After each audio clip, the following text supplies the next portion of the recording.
দুধের সরগুলো ফ্রিজের মধ্যে জমিয়ে রেখে তারপর এইভাবে শিলপাটার মধ্যে ভালো করে বেটে নিতে হবে।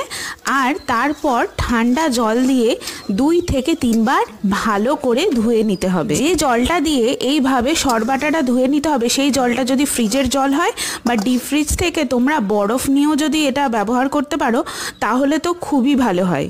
দেখতেই পাচ্ছ তোমরা মা কিভাবে ঠান্ডা জলের মধ্যে এই সর বাটাটাকে 3 বার ভালোভাবে ধুয়ে নিয়েছে। ধুতে ধুতে জলটা যখন দেখবে অনেকটা পরিষ্কার হয়ে আসছে তার মানে বুঝে নিতে হবে এই ধোয়াটা ঠিকঠাক হয়েছে। তারপর গরম কড়াইয়ের মধ্যে এইভাবে মিশিয়ে নিতে হবে। এইভাবে হিটটাকে মিডিয়ামে রেখে সর বাটাটাকে ধীরে ধীরে জাল করে ফুটিয়ে নিলেই ঘরের মধ্যে তৈরি হয়ে যাবে একেবারে শুদ্ধ ঘি।